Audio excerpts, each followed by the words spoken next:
Dan saya bilang ke anak-anak, nanti kalau kamu sudah punya duit, jangan ada les privat di rumah. Anakmu yang suruh pergi soal ke gurunya.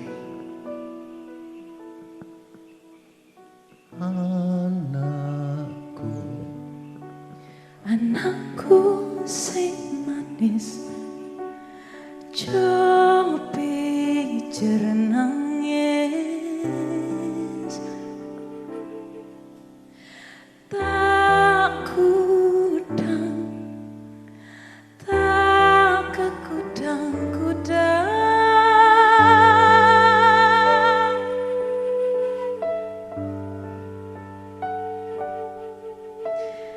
Ning pangwit, wiwit pang-pangwitan, wis tanpa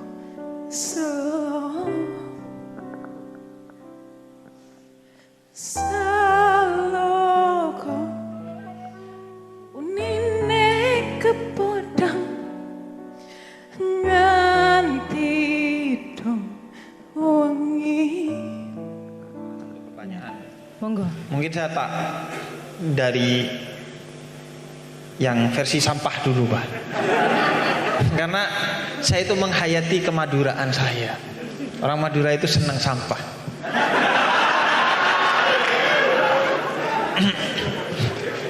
Dia jihadnya itu di sampah. Mengubah apa yang disebut sampah itu menjadi berkah itu.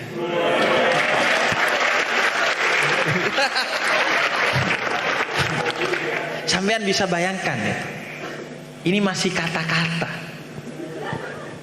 Gimana kalau pakai musik loh?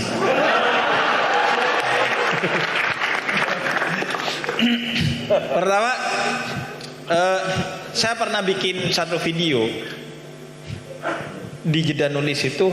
Kira-kira saya membayangkan Tarsan itu masuk surga apa masuk neraka? Tarsan yang ada di hutan yang tidak pernah tersentuh oleh segalanya, ilmu pengetahuan ataupun apakah dia masuk surga atau neraka? Dan jawaban saya masuk surga, baik versi kata-kata ataupun versi selainnya. Saya tak kasih dalil dulu lah, biar tadi setelah dengar musik saya kembali ke Habib dulu lah.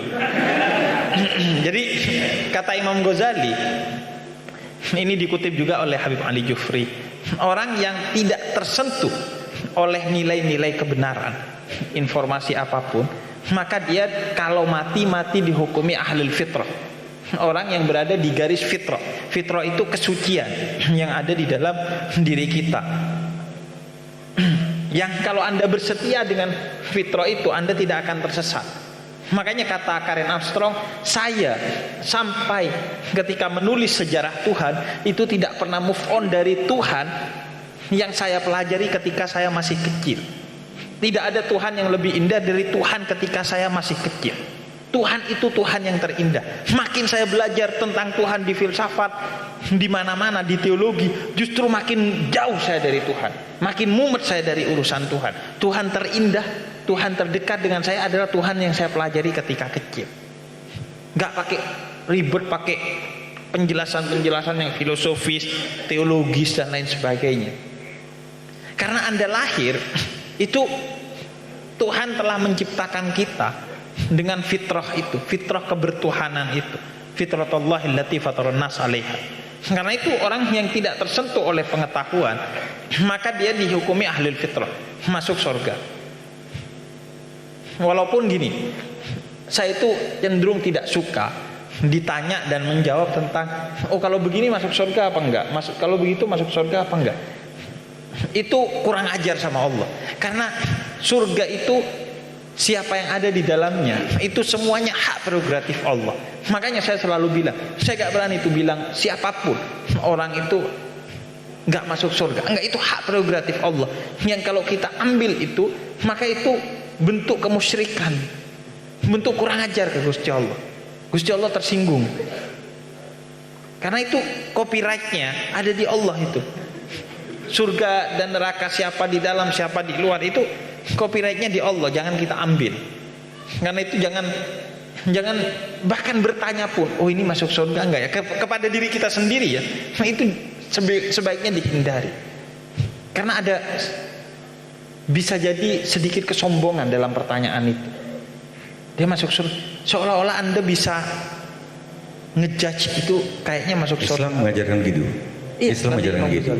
Sekarang Hindu ada orang yang kerjanya merampok, memperkosa orang. Namanya Lubdaka. Suatu hari Lubdaka ini dikejar harimau dan dia naik akhirnya manjat ke pohon salam sehingga menggugurkan daun salam. Oke. Ketika di akhirat, malaikat penjaga neraka, malaikat Yamadipati langsung ingin menceburkannya ke neraka. Kenapa? Karena dia begini-begini, tukang perkosa orang, tukang ini. Sebentar. Malam itu, malaikat-malaikat dewa-dewa tahu nggak? Lubdaka ini nggak sengaja menginjak daun salam itu gugur ke lingga yoni. Itu adalah simbolku di dunia. Itu pada saat siwa ratri, malam siwa, malamku. Bahkan kalian sendiri gak ada yang ingat. Akhirnya Lubdaka ini masuk surga. Itu yang membuat aku makin yakin seluruh agama adalah Islam.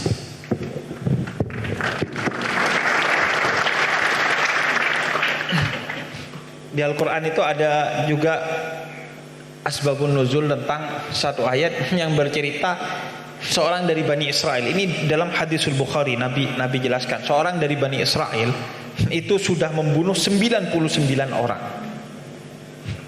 Kemudian dia mau bertaubat, berjalan ketemu dengan satu tokoh agama dari Bani Israel. Kemudian dia tanya, saya bisa tobat enggak? Saya sudah membunuh 99 orang nyawa.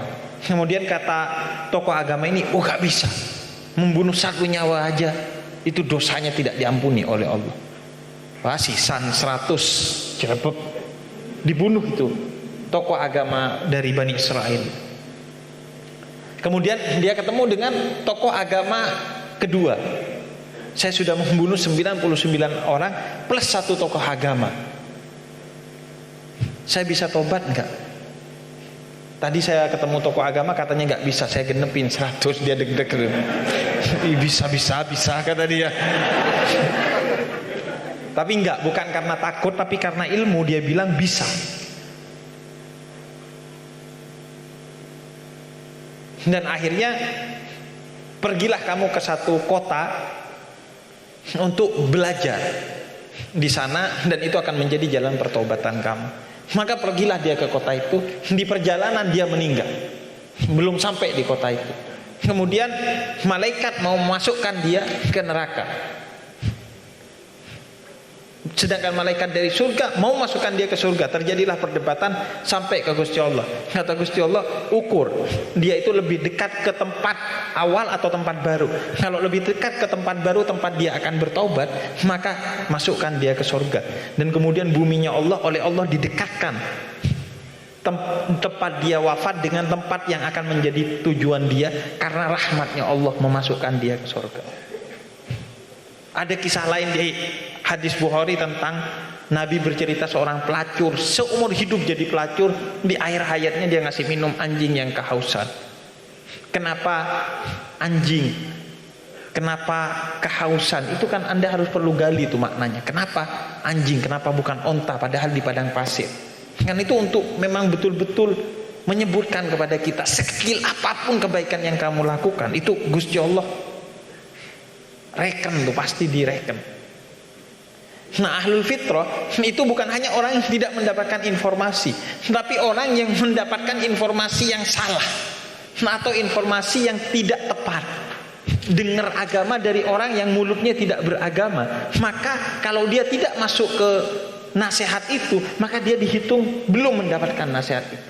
Sekarang kan agama dari agama manapun kan banyak yang disiarkan dengan penuh kebencian. Kalau Anda gak tertarik kepada agama itu karena omongan dia, maka Anda dihukumi ahlul fitrah, belum menerima kebenaran, belum mendengar informasi itu. Karena yang salah yang nyampaikan, bukan kamu. Atau kalau kamu gak paham, karena kita kenal Tuhan, Itu kata Sayyidina Ali bin Abi Thalib, araftu rabbi bi rabbi. Saya mengenal Tuhan saya dari Tuhan saya langsung. Tuhan itu maha tidak terbatas, kita terbatas. Karena itu harus dari musik. Supaya langsung. Nah kalau enggak dari tafsir. Nah itu. Makanya saya mau bilang, Ibn Arabi itu bilang begini, jumlah jalan menuju Tuhan itu sebanyak jumlah nafas manusia, bukan jumlah manusia. Jumlah nafas manusia. Setiap manusia berapa juta kali bernafas hingga dia wafat. Dikalikan jumlah manusia yang pernah ada di muka bumi ini, itulah jumlah jalan menuju Tuhan. Dan musik itu saya akui salah satunya. Tapi kan salah satunya, jangan sombong. Enggak, tapi aku pakirin Beb, ini kalau karena ini streaming bahaya. Nanti didengarnya, oh nanti surga urusan Tuhan. Buat apa kita berbuat baik? Takutnya begitu Beb. Yang dibilang Habib begitu, surga urusan Tuhan. Mungkin begini, jangan sampai kita menganggap bahwa dia akan masuk neraka gitu, orang lain gitu. Itu aja kan, bukan karena urusan surga atau itu urusan makanya saya selalu bilang sholat itu sangat gampang. Yang susah apa? Sholat tapi tetap nggak merasa lebih baik dari orang lain. Itu tantanganku. Kalau masih merasa lebih suci ya sorry. Ada Hawariyun itu pengikutnya Nabi Isa, murid setianya Nabi Isa. Pernah ada satu orang kotor ahli maksiat duduk dalam keadaan tubuhnya kotor dan juga dia sering membunuh dan lain sebagainya. Tapi dia ngefans ke Hawariyun ini. Ketika Nabi Isa itu lewat, dia tertarik. Terus berhari-hari rombongan itu lewat, hingga ketertarikan itu secara tidak sadar membuat dia itu berdiri. Karena tarikan rasa cinta itu. Berdiri, kemudian tanpa terasa dia ikut di rombongan itu walaupun jaraknya agak jauh. Kemudian Hawariyun itu pengikutnya Nabi Isa mempercepat jalannya karena dia merasa tidak pantas jalan dengan orang kotor itu. Kemudian orang ini kaget. Oh iya, saya tidak pantas juga dekat-dekat dengan orang suci itu. Dia memperlambat jalannya. Kemudian Allah mengutus malaikat mengabarkan kepada Nabi Isa, wahai Isa, mulai detik ini seluruh pahala murid-muridmu aku hanguskan dan seluruh dosa orang itu aku hanguskan karena murid-muridmu sombong dan orang itu penuh kerendahan hati. Itu dahsyat. Makanya Nabi Muhammad itu memberi tempat duduknya kepada Adi ibn Hatim dalam riwayat Sayyidah Aisyah. Tempat duduknya Nabi itu seperti ini, punya satu cuma Nabi di rumahnya. Dan itu ketika Adi ibn Hatim datang, preman Quraisy benci Nabi Muhammad, mau bunuh Nabi Muhammad, datang ke rumahnya Nabi Muhammad buka. Kemudian Nabi Muhammad berikan tempat duduknya kepada Adi ibn Hatim, sedangkan Nabi Muhammad duduk di tanah lebih rendah dari seorang preman yang benci dan mau membunuh Nabi Muhammad. Sayyidah Aisyah tanya, Nabi sini, itu Adi bin Hatim, apakah kamu gak kenal yang mau membunuh kamu dan membenci kamu, kok malah kamu hormati? Kemudian kata Nabi, membenci saya dan mau membunuh saya adalah akhlaknya Adi bin Hatim, tapi menghormati setiap tamu yang datang ke rumah saya adalah akhlaknya Muhammad Rasulullah. Itu sebetulnya nggak perlu panjang-panjang, Beb. Aku begitu dengar ya Rabbi sholli, situ bondoan, ala Muhammad, ya Rabbi sholli alaihi wasallim, ya Rabbi sholli ala Muhammad, ya Rabbi sholli alaihi wasallim. Dari nada-nada itu aku sudah kebayang Nabi kayak gitu alatnya gitu, tanpa penjelasan gitu loh. Jadi araftu rabbi itu bi rabbi, kata Senali. Saya mengenal Tuhan saya dari saya, karena wa nafakhtu min ruhi, saya itu diciptakan dari, kita semua ini diciptakan dari cahayanya Allah, wa nafakhtu min ruhi, dari ruhnya Allah.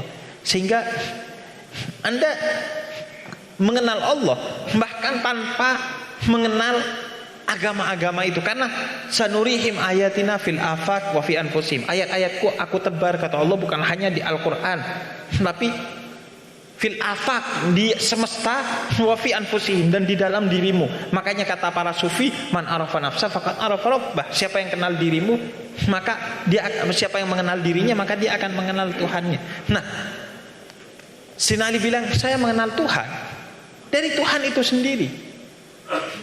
Makanya Tarsan atau siapapun, pokoknya orang yang diciptakan oleh Tuhan, semuanya bisa mengenal Tuhan asalkan dia mau mengenal Tuhan, masuk ke dalam dirinya. Nah, bagaimana mengenal jalan menuju Tuhan? Kata Sayyidina Ali, aku mengenalnya dari Tuanku, yaitu Muhammad Rasulullah. Jadi orang itu tugasnya itu mengapresiasi kebaikan orang lain dan menutupi keburukannya, sedangkan pada diri sendiri mengapresiasi, mencari-cari keburukannya dan menutup-nutupi kebaikannya. Anda kalau sibuk dengan diri Anda sendiri, tidak akan bertanya tuh, oh dia kenapa ya, oh dia kenapa ya. Makanya kata Allah, wa ma khalaqtul jinna wal insa illa liya'budun. Aku ciptakan kamu untuk beribadah kepadaku. Dikasih sama Allah, aku ciptakan kamu untuk menuju ke tiang itu.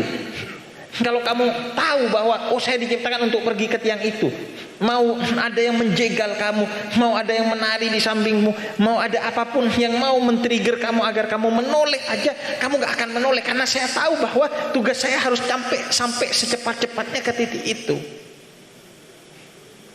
Jadi ya udah fokus, mau ada apapun. Makanya ketika seorang sedang sholat, kemudian Kais lewat, dan kemudian Kais lewat di depannya orang sholat untuk menuju kepada Laila, dan setelah itu ditegur oleh orang yang sholat setelah selesai, kamu gimana? Karena mengejar Laila kamu sampai menerobos orang yang sedang sholat. Kemudian kata Kais, kamu yang gimana? Saya aja karena mau ketemu Laila sampai gak tahu kalau lewat di depannya orang sholat. Kamu sedang sholat tapi tetap sadar bahwa ada saya yang lewat di depanmu. Kamu ini gimana, kata dia. Loh kok jadi saya yang salah ya? Jadi itu, kalau sibuk dengan diri kita sendiri, wis gak kira kita tuh kepikiran yang begitu. Jadi yang terpenting itu berusaha menjadi lebih baik tanpa merasa lebih baik dari yang lain, Gebib, Mbah. Oke, bagaimana Mas Bian, sudah menjawab? Sudah. Oke, kita lanjut ke pertanyaan selanjutnya, nggih. Monggo, mungkin dari yang Putri. Nah, Putri ya. Biar bersemangat ya. Dan nanti ke Mbah Tejo yang jawab. Iya. Boleh silakan yang angkat tangan tadi? Oke, silakan boleh berdiri dan berkenalan dulu ya.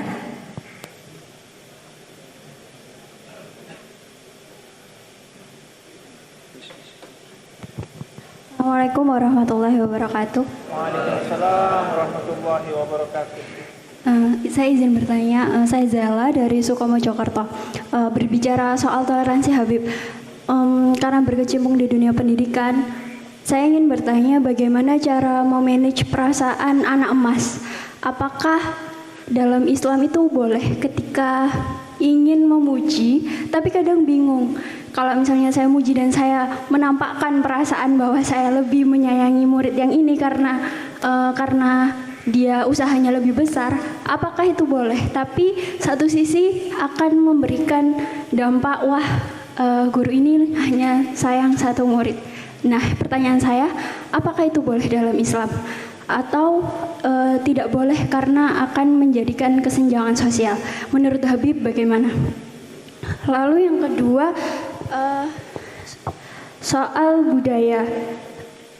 Bagaimana menurut Habib ketika kita melakukan tradisi agama lain hanya untuk sekedar budaya?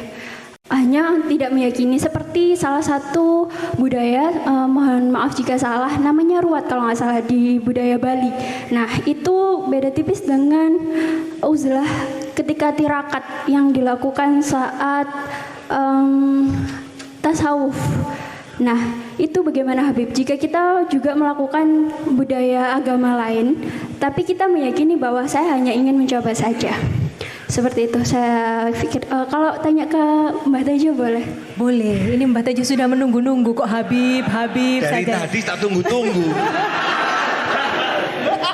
Maaf takut kebanyakan. Kalau ke jenengan saya ingin bertanya soal bagaimana menurut jenengan pribadi ketika seorang perempuan berani menunjukkan perasaannya terlebih dahulu. Apakah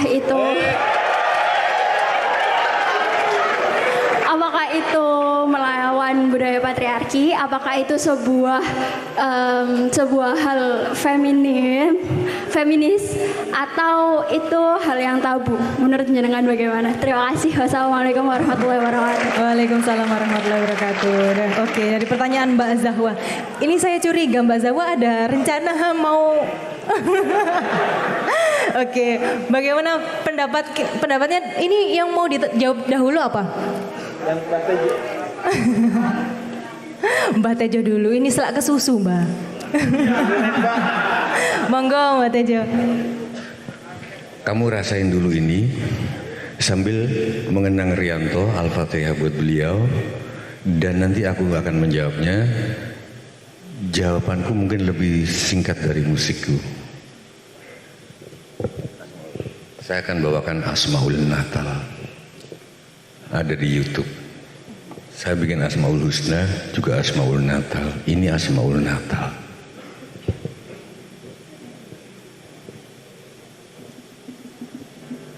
Pastikan deket naik. Yang keduanya, pastikan deket naik.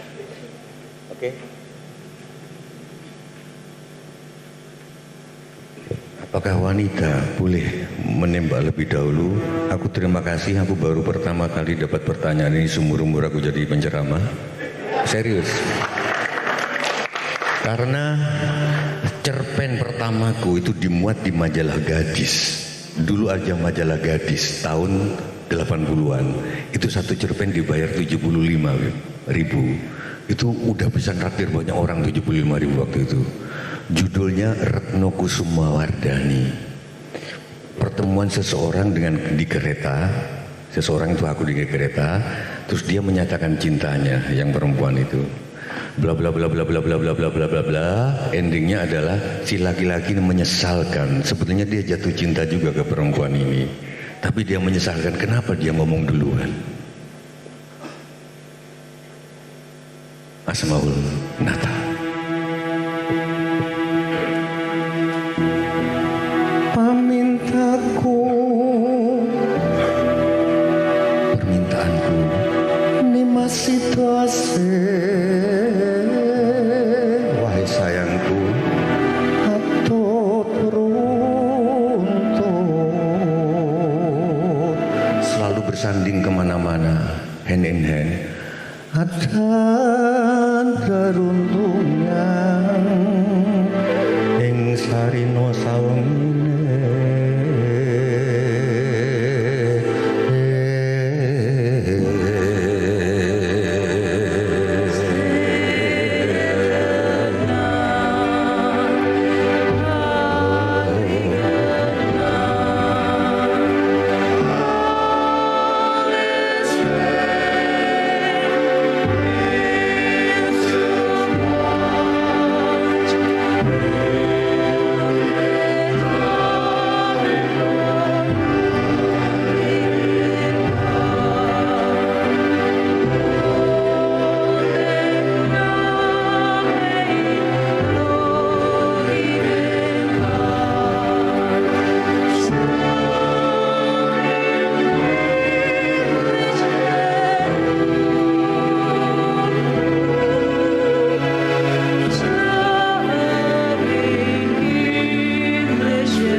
sayangku, lima situasi, wahai sayangku, atau runtut tansah reruntungan, hand in hand together across the what, across the meadow, across the sea, over the sea. Datang kinggang saramput, tak pernah kinggang walaupun serambut. Lamun atuh caketing ati, kalau jauh deket di hati. Yen cedak tansah mulat, kalau deket saling pandang memandang. Situasi itu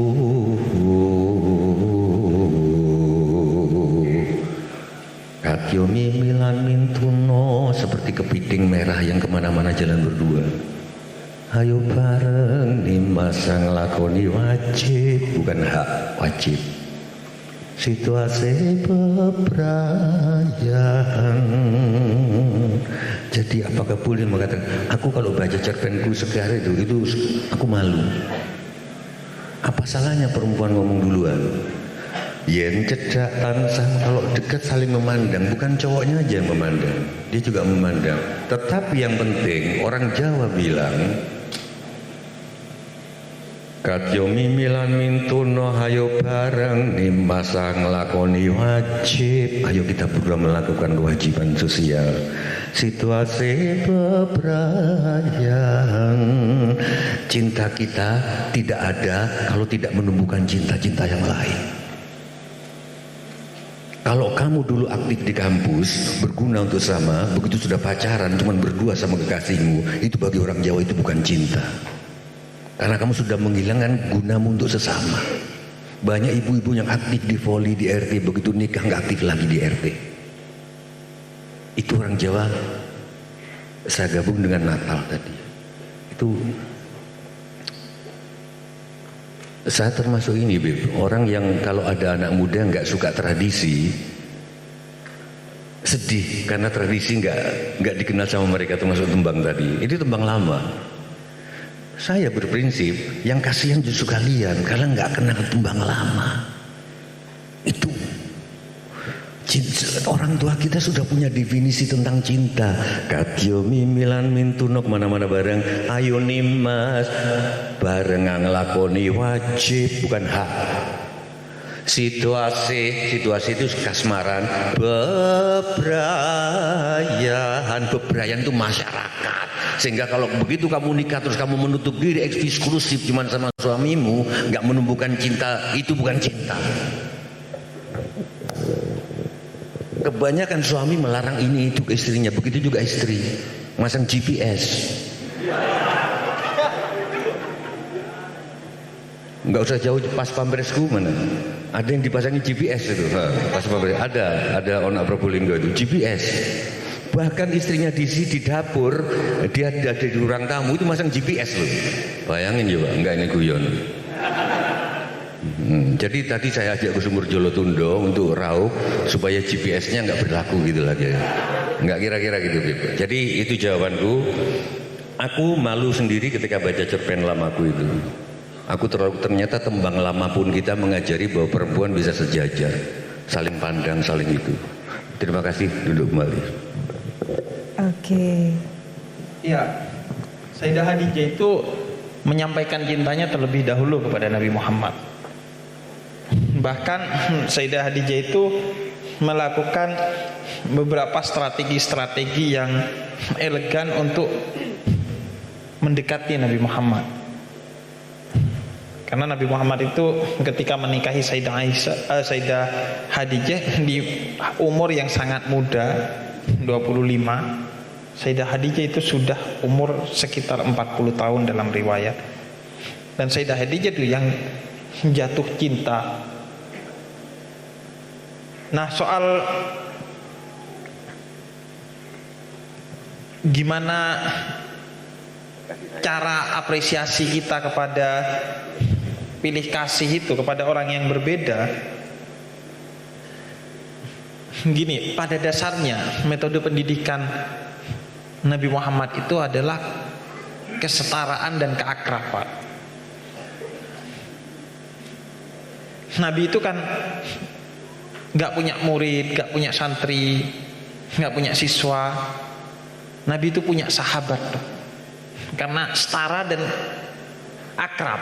Karena Nabi ingin saling belajar satu sama lain. Makanya Nabi bilang, antum a'lamu bi umurid dunyakum. Dalam perkara-perkara duniawi, kamu itu lebih ahli dari saya, dan saya yang akan belajar kepada kamu. Itu dasarnya adalah keakraban dan kesetaraan pola pendidikan Nabi. Karena omongan sahabat itu seringkali lebih didengar dari omongan guru atau orang tua. Makanya ayah saya dulu kalau saya nggak bisa diomongin tuh manggil sahabat saya, tolong itu bilangin si Husin biar begini. Karena omongan sahabat itu lebih diterima dan mengena biasa. Dari segi bahasa, tidak menggurui dan lain sebagainya. Nah, dari sana itu akar dasarnya. Kalau harus ada yang di reward dan punishment, pada prinsipnya dia tidak keluar dari prinsip kesetaraan dan keakraban itu. Itu tidak muncul dari diskriminasi atau pilih kasih. Karena Nabi itu salah satu visi utamanya adalah menyetarakan kelompok-kelompok yang terdiskriminasi itu. Bilal itu pernah diinjak kepalanya oleh orang-orang kafir Quraisy di zaman jahiliyah. Maka untuk membalas diskriminasi sedemikian rupa kepada Bilal dan kaumnya, ketika Fathu Mekah, Mekah itu dibuka, Nabi menyuruh Bilal naik ke Ka'bah, kemudian azan dari atas Ka'bah. Ka'bah yang suci, yang menjadi kiblat bagi semua umat Islam. Dalam satu momen ada di kakinya Sayyidina Bilal, dan Sayyidina Bilal memanggil umat Islam dalam azan memuji Allah dan Rasulnya. Sehingga kemudian semua kafir Quraisy pada saat itu ada yang terperangah, ada yang malu. Kok bisa ini orang hitam ini dijunjung sedemikian tinggi oleh Nabi Muhammad? Kalau ini ada nggak, Bib? Justru semakin murid yang makin kamu sayangi, makin berat tugasnya. Itu misalkan diterapkan oleh Mbah Dula di Kajen di Pati. Dia terhadap murid yang disayangi, dia lebih keras. Di wayang juga gitu, Bib. Durna itu sangat sayang kepada Bima. Bima itu sampai disuruh mencebur laut. Jadi intinya ini kalau di Islam ada nggak? Jadi semakin kita sayang pada murid itu, semakin tugasnya lebih berat dari yang lain-lain. Ada nggak? Iya. Jadi ada beberapa sahabat itu yang ketika beliau ditinggalkan oleh Nabi Muhammad setelah Nabi Muhammad wafat, mereka ketika mengambil keputusan-keputusan dan ternyata keputusan itu tepat dan benar, mereka berkata, "Shadaqa Khalili Muhammad." Benar apa yang dikatakan saudaraku Muhammad. Karena mereka mendapatkan treatment khusus dari Nabi Muhammad. Ada beberapa sahabat itu yang mereka bukan hanya menjadi ahlus sufa, orang yang mendapatkan treatment di masjidnya Nabi Muhammad, tapi di rumahnya Nabi Muhammad. Sayyidina Zaid bin Sabit, Abdullah ibn Abbas, Abdullah ibn Umar, Sayyidina Ali bin Abi Thalib, Sayyidah Aisyah dan lain sebagainya. Sehingga mereka punya informasi-informasi yang tidak diketahui oleh sahabat lain. Anda belajar bagaimana cara bersenggama, bagaimana cara mandi, bagaimana cara kencing, buang air besar, itu kan dari riwayat-riwayat Sayyidah Aisyah yang tidak mungkin orang lain itu mendapatkan itu. Jadi ada beberapa sahabat yang kemudian oleh Nabi ditreatment secara khusus. Soal kencing, Bib. Sorry aku tanya lagi ya. Betul nggak sih kita tuh nggak berpikir yang esensial sekarang ini di bidang apapun? Pemda nggak tahu kalau Mojokerto berlomba-lomba untuk syar'i. Ini pengulangan sejarah. Dulu Jogja, Mataram kan terbagi dua, Jogja sama Solo. Jogja sama Keraton Solo ini berlomba-lomba untuk saling siapa yang paling Islam. Gitu loh. Dari belangkonnya, nah sekarang perda syariat kan. Justru yang esensial enggak. Ini masih rumor, tapi aku mungkin bener mungkin enggak. Aku itu ibu-ibu baru bisa kencing berdiri setelah SMA. Dari kecil sampai kelas 2 kencingku itu jongkok, Bu, karena kiai mengajarkan begitu. Gini, Bib, nggak usah aku buka ya, tapi gini loh. Gini. Terus setelah selesai ambil batu istinja. Tapi tiba-tiba sekarang semua kencing berdiri dan orang yang antri di belakang itu bisa ngelihat pantat kita. Ibu-ibu nggak pernah masuk ruang cowok kan? Sekali-sekali masuk deh, gitu loh. Kalau di petugasnya bilang ini untuk cowok, lo ini juga untuk cowok gitu. Maksudnya milih ibu itu untuk cowok juga kan gitu, gitu. Kalau kita antri di bandara, ini dek, itu kencing kita melorotin, yang belakang lihat. Di Arab enggak, masih kamar-kamar. Saya baru umroh kemarin. Aku gak sholat tapi umroh, Bib. Masih kamar-kamar, jadi masuk ke dalam. Nah katanya tolong dicek. Aku bisa salah, tapi ada banyak yang punya ide kencing berdiri itu orang-orang jenis kelamin yang itu. Jadi kita anti jenis kelamin yang itu, katakanlah, oke? Ngerti maksud saya? Tapi ini dibiarkan bikin perda syariah, tapi kencing berdiri. Gimana coba? Pinjam HP enggak? Ini touchscreen ini banyak dibilang dari jenis kelamin yang itu idenya, touchscreen. Supaya makin lama, entah 10 tahun lagi kita terbiasa melambai.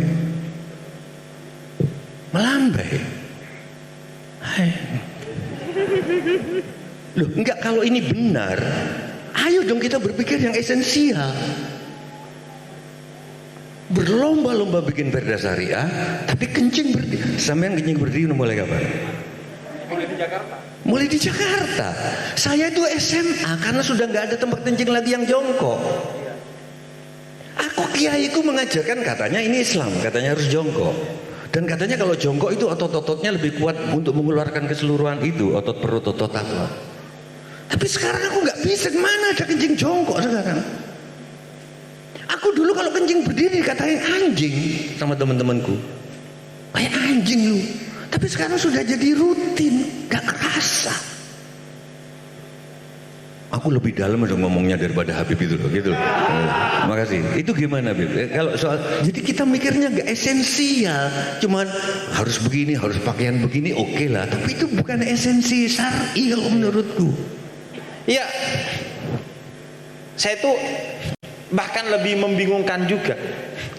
Kencing berdiri dan gak ada ceboknya, Pak. Itu ada yang memang keluar ya. Ada yang di beberapa tempat yang semakin mewah katanya itu dia cuma nempel di dinding-dindingnya, nggak ada pancurannya. Ya, betul. Makanya saya selama ada tempat kencing yang bisa ada WC-nya, walaupun WC duduk dan ada semprotannya, saya berusaha di sana tuh. Jadi sambil saya datang, jangan dibuka. Cuman soalnya kalau Arab lebih gede.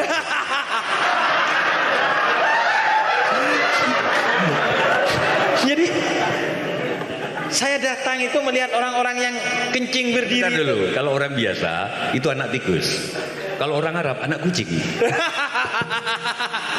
Jadi saya lihat orang kencing berdiri itu, ya udah, saya masuk ke WC kalau ada air buat, kecuali WC-nya nembak dari belakang ya, gak bisa ya buat cebok. Makanya saya masuk ke WC duduk, itu saya jongkok di WC duduk. Gak boleh, Beb.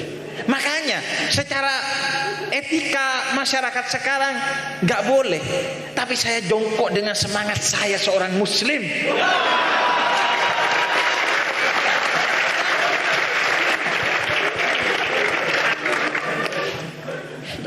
Taik modern.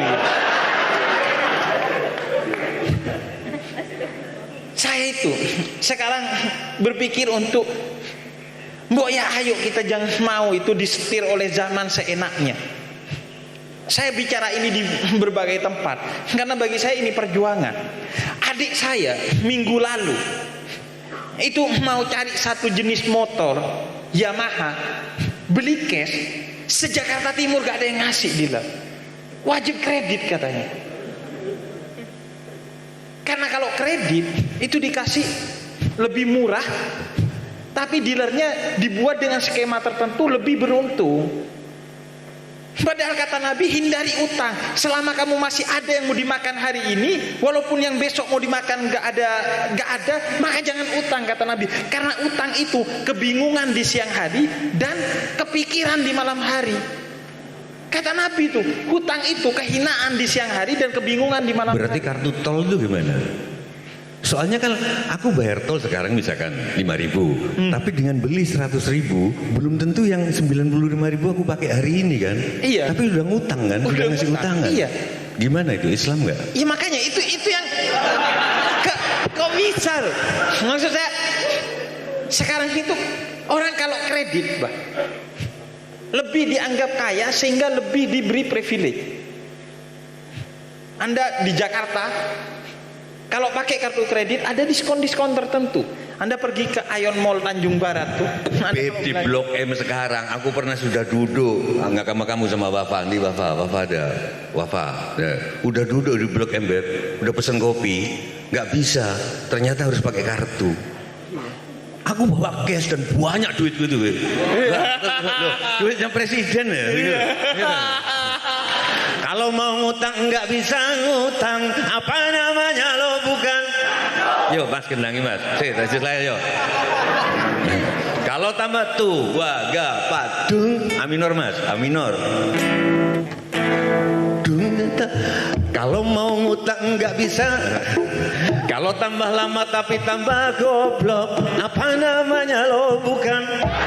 Enggak, ibu-ibu kurang Dikasih ibu-ibu ngomong janjinya kurang tartil.